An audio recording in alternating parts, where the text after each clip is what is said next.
Me llamo Lucía Grant y tengo 29 años. La mañana en que mis papás intentaron robarme mi propiedad de $3.5 millones, mi papá ni siquiera pidió permiso para entrar. Me empujó una escritura directamente a la cara y dijo con voz firme: «Esta casa ya es mía». Mi mamá estaba parada detrás de él sosteniendo una carpeta negra marcada con la palabra desalojo. Agregó sin pestañear: «Tienes hasta el viernes. No hagas que esto se vuelva vergonzoso». Miré el documento una sola vez.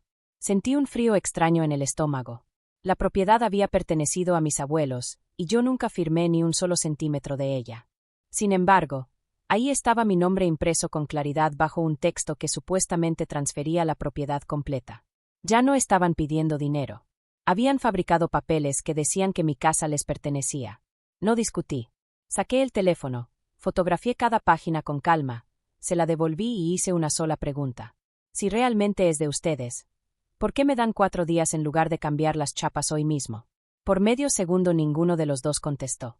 Ese silencio corto me dijo más que toda la escritura. Después mi mamá sonrió de esa forma que yo conocía desde niña y dijo que regresarían el viernes a las 10 de la mañana con mudanceros, estuviera lista o no. Asentí lentamente. Las 10 está bien. Ellos tomaron mi calma por rendición. Lo que no sabían es que alguien ya había intentado usar esa misma escritura en otro lado. Y para cuando regresaran con el camión de mudanzas, yo pensaba saber exactamente por qué. Antes de contarte qué había realmente detrás de esa escritura falsa, y por qué abrí la puerta el viernes por la mañana con una taza de café en la mano, dime qué hora es donde estás viendo esto y desde qué ciudad me escuchas. Quiero saber hasta dónde llega esta historia. 3 años antes heredé la propiedad que está en las afueras de San Miguel de Allende. Mis abuelos me la dejaron con instrucciones muy claras. No era un trofeo para presumir, era una responsabilidad. La finca tenía 7 hectáreas, pero el número que obsesionaba a casi todo el mundo era el avalúo: $3.500.000. Para mí era el lugar donde aprendí a trabajar de verdad. Mi abuelo me había permitido convertir un viejo taller sin uso en mi primer estudio de iluminación cuando tenía 22 años. A los 29 ya dirigía una pequeña firma de iluminación arquitectónica. Diseñábamos sistemas para galerías, hoteles boutique, restaurantes y teatros restaurados en varias ciudades del país. No era una empresaria de tecnología con inversionistas. Tenía 12 empleados, clientes exigentes y un negocio construido contrato por contrato, con noches largas y pagos que a veces llegaban tarde. Mis abuelos lo entendían porque me habían visto levantarlo desde cero. Mis papás, Richard y Diane Grant, entendían principalmente una sola cosa: la propiedad valía mucho dinero. Habían pasado años tratando cada activo familiar como una negociación que nunca terminaba. Cuando mi abuelo todavía vivía, papá una vez le sugirió vender la parte de atrás del terreno porque nadie necesita 7 hectáreas para cultivar hierbas y guardar muebles viejos. Cuando el abuelo se negó, papá dejó de hablarle durante 4 meses. El método de mamá era diferente, más suave y más difícil de señalar. Llegaba con despensa, se quedaba unos días y después mencionaba casualmente una inversión, una renovación urgente, una deuda o una oportunidad temporal que de alguna forma siempre necesitaba el dinero de otra persona. Mis abuelos eventualmente dejaron de hablar de dinero cuando ellos estaban cerca. Después de que la propiedad pasó a mi nombre, mis papás se volvieron extrañamente atentos. Empezaron a preguntar cuánto pagaba de predial, si tenía hipoteca, si pensaba vender, si la propiedad estaba a mi nombre personal o dentro de un fideicomiso. Nunca les di detalles completos. Eso los irritó más que cualquier discusión abierta. La escritura falsa cambió el juego por completo. En cuanto el coche de mis papás desapareció de la entrada, llamé a Caleb Brooks, el abogado inmobiliario que había manejado la transferencia final de la sucesión de mis abuelos. Le envié las fotografías de inmediato. Me devolvió la llamada en 9 minutos. «No vuelvas a contactarlos hasta que yo revise el registro del catastro», me dijo. Su voz había cambiado. Ya no era la de una conversación normal. Era la voz de alguien que estaba viendo un problema serio. 40 minutos después volvió a llamar. El documento sí había sido registrado. Alguien había logrado colocar una escritura en el sistema del catastro mostrando que yo había transferido la propiedad a una empresa que nunca había escuchado en mi vida: Mesa Verde Residential Holdings LLC. El nombre de mi papá aparecía como administrador de esa empresa. Mi supuesta firma estaba al final del documento, y al lado había un texto notarial que afirmaba que yo había comparecido personalmente ante un notario 11 días antes. 11 días antes yo estaba en Chicago supervisando la instalación de un sistema de iluminación en un hotel. Todavía tenía los pases de abordar, las facturas del hotel, los horarios del equipo de trabajo, los registros de acceso al edificio y decenas de fotografías del proyecto. Caleb escuchó todo eso en silencio y después dijo algo que se me quedó grabado. La gente normalmente no fabrica una escritura solo para enmarcarla y mirarla. La usan para algo. Esa frase cambió mi forma de ver todo. Empezamos a investigar de inmediato. Caleb contactó al catastro para impugnar el registro y pedir que se preservara toda la información de quien había presentado el documento. Yo llamé a mi aseguradora y puse una alerta de fraude sobre cualquier trámite relacionado con la propiedad.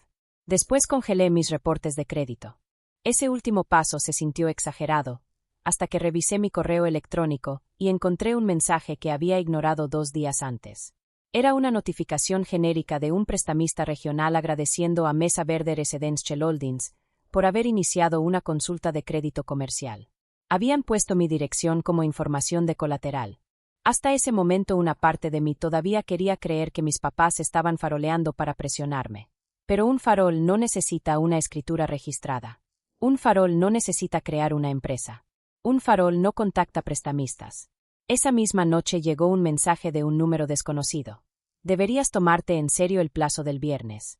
Pelear esto te va a costar más que simplemente irte. 5 minutos después llegó otro. Tus abuelos debieron haber manejado esto de otra forma. La segunda frase me heló. Quien escribía sabía exactamente cómo había llegado la propiedad a mis manos. Ya no sentí miedo. Sentí una claridad fría. Mis papás me habían dado 4 días. Perfecto. Iba a usar cada una de esas horas. El miércoles empezaron a llamar. No contesté ninguna. Mamá dejó un mensaje con esa voz suave que usaba cuando quería que la crueldad sonara razonable. Lucía, estamos tratando de darte tiempo para que organices un lugar cómodo. No conviertas esto en un circo legal. Todavía podemos ayudarte si cooperas. Papá fue más directo. Los mudanceros ya están reservados. Viernes a las 10 de la mañana. Cualquier cosa que dejes en la casa por la tarde se convierte en nuestro problema. Reenvié ambas grabaciones a Caleb. Después le hice la pregunta que me estaba molestando. ¿Por qué anunciarían abiertamente a los mudanceros si están haciendo algo ilegal? Caleb pensó unos segundos. ¿Porque realmente creen que el documento les da suficiente fuerza para asustarte y sacarte antes de que alguien lo revise a fondo? ¿O porque quieren testigos a los que ya les dijeron que ellos son los dueños? Entonces se me ocurrió una idea. ¿Qué pasa si los dejo venir? Caleb me miró con atención. Define dejar.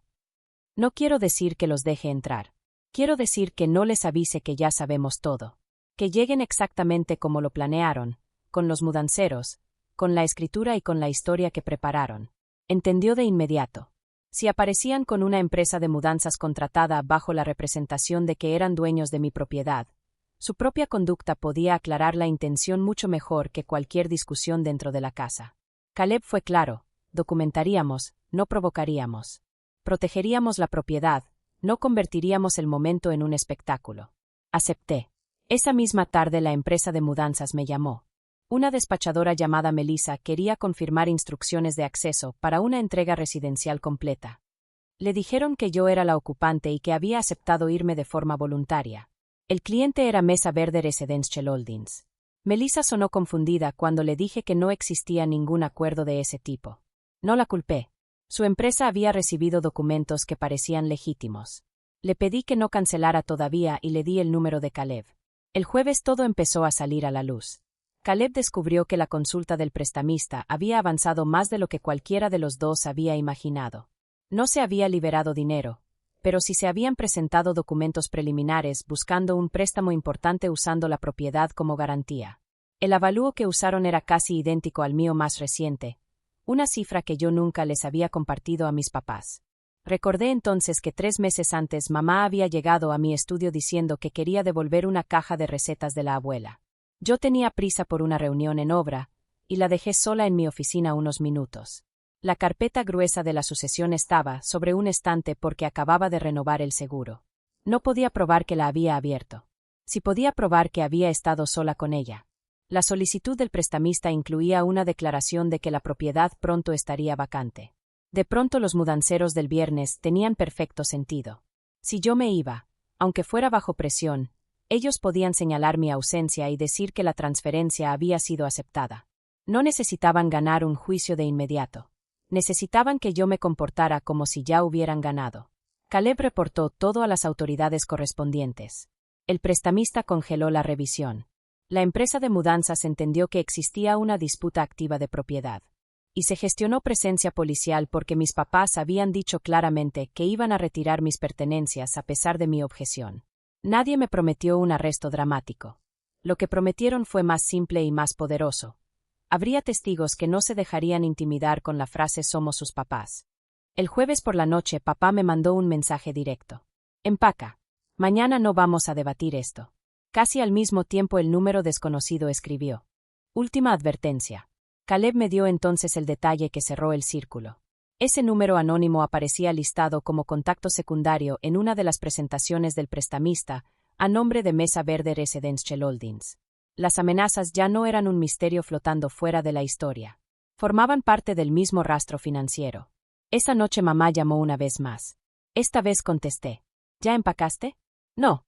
Hubo un silencio corto. Entonces mañana va a ser humillante para ti.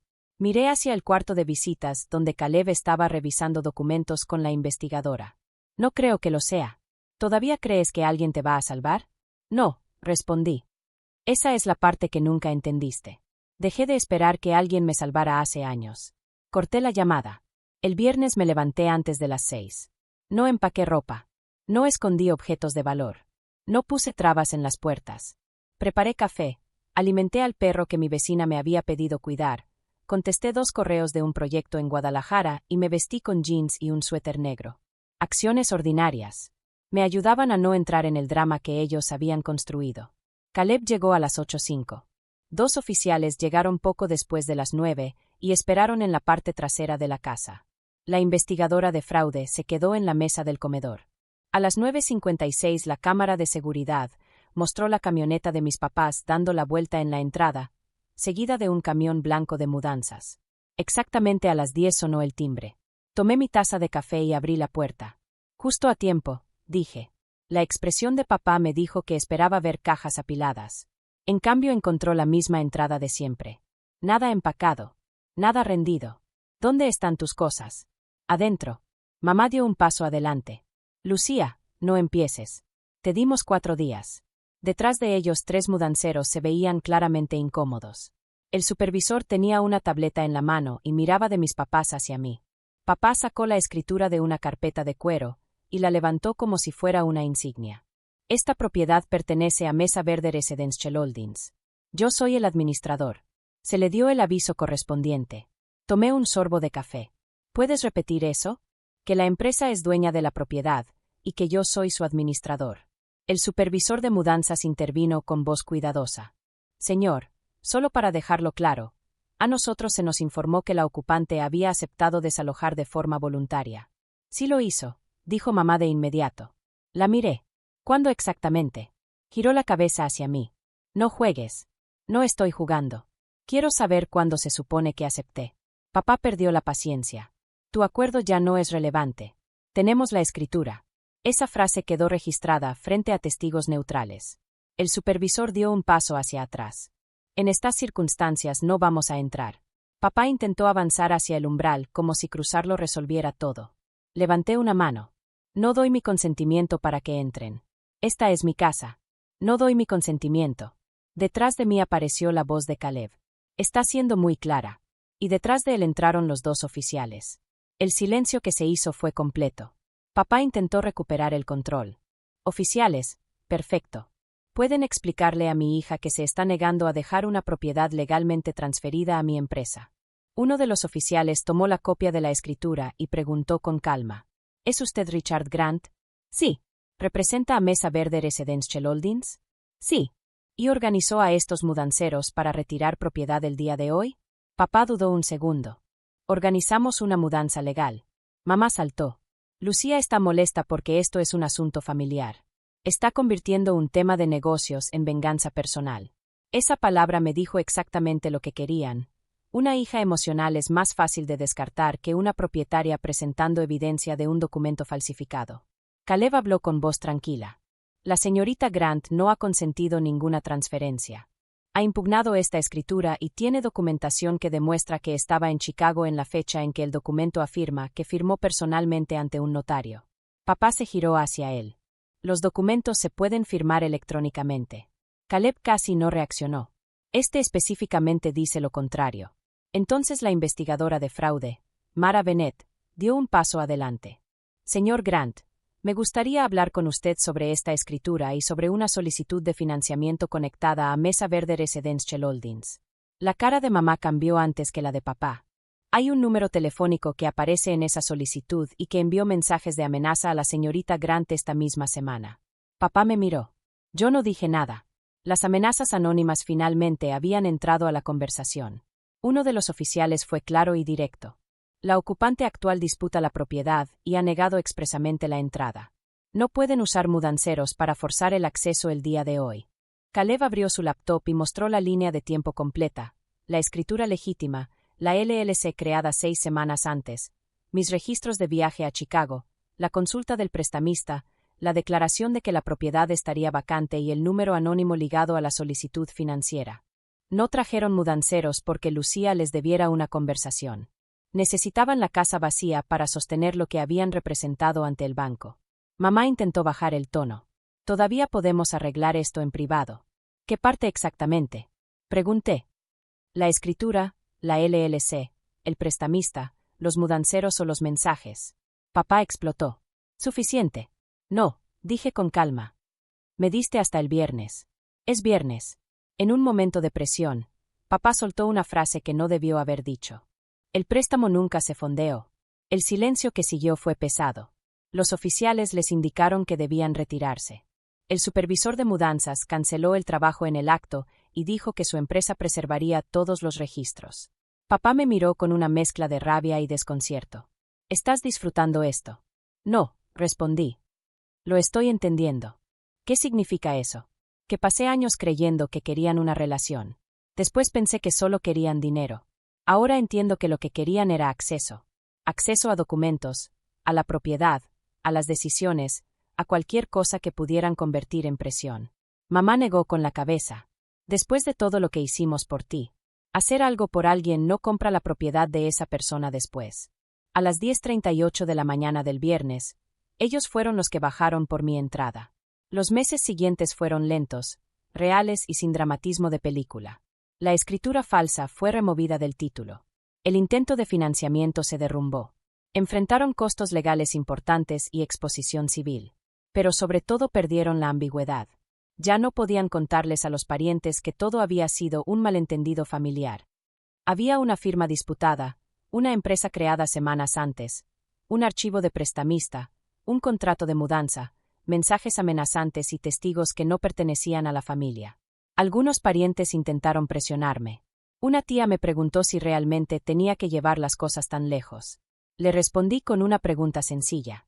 ¿A partir de qué cantidad de dinero el consentimiento falsificado se vuelve lo suficientemente serio como para defenderse? No tuvo respuesta. Aprendí la diferencia real entre una petición y un límite. Por favor, respeta mi casa, es una petición. No tienes permiso de entrar y voy a documentar cualquier intento de forzar el acceso, es un límite. Esa diferencia cambió mucho más que mi relación con mis papás. También decidí que la propiedad debía volver a representar lo que mis abuelos valoraban. 2 veces al mes empecé a usar el viejo taller para dar sesiones gratuitas a jóvenes diseñadores y dueños de pequeños negocios sobre contratos, precios y cómo proteger su trabajo. Al abuelo le habría gustado. Él siempre creyó que una propiedad debía crear posibilidades, no convertirse en un trofeo. Meses después, sentada en la misma mesa de la cocina donde Caleb había extendido toda la evidencia, recordé la pregunta de mamá. ¿Todavía crees que alguien te va a salvar? Papá intentó avanzar hacia el umbral como si cruzarlo resolviera todo. Levanté una mano. No doy mi consentimiento para que entren. Esta es mi casa. No doy mi consentimiento. Detrás de mí apareció la voz de Caleb. Está siendo muy clara. Y detrás de él entraron los 2 oficiales. El silencio que se hizo fue completo. Papá intentó recuperar el control. Oficiales, perfecto. Pueden explicarle a mi hija que se está negando a dejar una propiedad legalmente transferida a mi empresa. Uno de los oficiales tomó la copia de la escritura y preguntó con calma. ¿Es usted Richard Grant? Sí. ¿Representa a Mesa Verde Residential Holdings? Sí. ¿Y organizó a estos mudanceros para retirar propiedad el día de hoy? Papá dudó un segundo. Organizamos una mudanza legal. Mamá saltó. Lucía está molesta porque esto es un asunto familiar. Está convirtiendo un tema de negocios en venganza personal. Esa palabra me dijo exactamente lo que querían. Una hija emocional es más fácil de descartar que una propietaria presentando evidencia de un documento falsificado. Caleb habló con voz tranquila. La señorita Grant no ha consentido ninguna transferencia. Ha impugnado esta escritura y tiene documentación que demuestra que estaba en Chicago en la fecha en que el documento afirma que firmó personalmente ante un notario. Papá se giró hacia él. Los documentos se pueden firmar electrónicamente. Caleb casi no reaccionó. Este específicamente dice lo contrario. Entonces la investigadora de fraude, Mara Bennett, dio un paso adelante. Señor Grant, me gustaría hablar con usted sobre esta escritura y sobre una solicitud de financiamiento conectada a Mesa Verde Residential Holdings. La cara de mamá cambió antes que la de papá. Hay un número telefónico que aparece en esa solicitud y que envió mensajes de amenaza a la señorita Grant esta misma semana. Papá me miró. Yo no dije nada. Las amenazas anónimas finalmente habían entrado a la conversación. Uno de los oficiales fue claro y directo. La ocupante actual disputa la propiedad y ha negado expresamente la entrada. No pueden usar mudanceros para forzar el acceso el día de hoy. Caleb abrió su laptop y mostró la línea de tiempo completa, la escritura legítima, la LLC creada 6 semanas antes, mis registros de viaje a Chicago, la consulta del prestamista, la declaración de que la propiedad estaría vacante y el número anónimo ligado a la solicitud financiera. No trajeron mudanceros porque Lucía les debiera una conversación. Necesitaban la casa vacía para sostener lo que habían representado ante el banco. Mamá intentó bajar el tono. Todavía podemos arreglar esto en privado. ¿Qué parte exactamente? Pregunté. La escritura, la LLC, el prestamista, los mudanceros o los mensajes. Papá explotó. Suficiente. No, dije con calma. Me diste hasta el viernes. Es viernes. En un momento de presión, papá soltó una frase que no debió haber dicho. El préstamo nunca se fondeó. El silencio que siguió fue pesado. Los oficiales les indicaron que debían retirarse. El supervisor de mudanzas canceló el trabajo en el acto y dijo que su empresa preservaría todos los registros. Papá me miró con una mezcla de rabia y desconcierto. ¿Estás disfrutando esto? No, respondí. Lo estoy entendiendo. ¿Qué significa eso? Que pasé años creyendo que querían una relación. Después pensé que solo querían dinero. Ahora entiendo que lo que querían era acceso. Acceso a documentos, a la propiedad, a las decisiones, a cualquier cosa que pudieran convertir en presión. Mamá negó con la cabeza. Después de todo lo que hicimos por ti, hacer algo por alguien no compra la propiedad de esa persona después. A las 10:38 de la mañana del viernes, ellos fueron los que bajaron por mi entrada. Los meses siguientes fueron lentos, reales y sin dramatismo de película. La escritura falsa fue removida del título. El intento de financiamiento se derrumbó. Enfrentaron costos legales importantes y exposición civil. Pero sobre todo perdieron la ambigüedad. Ya no podían contarles a los parientes que todo había sido un malentendido familiar. Había una firma disputada, una empresa creada semanas antes, un archivo de prestamista, un contrato de mudanza, mensajes amenazantes y testigos que no pertenecían a la familia. Algunos parientes intentaron presionarme. Una tía me preguntó si realmente tenía que llevar las cosas tan lejos. Le respondí con una pregunta sencilla. ¿A partir de qué cantidad de dinero el consentimiento falsificado se vuelve lo suficientemente serio como para defenderse? No tuvo respuesta. Aprendí la diferencia real entre una petición y un límite. Por favor, respeta mi casa es una petición. No tienes permiso de entrar y voy a documentar cualquier intento de forzar el acceso es un límite. Esa diferencia cambió mucho más que mi relación con mis papás. También decidí que la propiedad debía volver a representar lo que mis abuelos valoraban.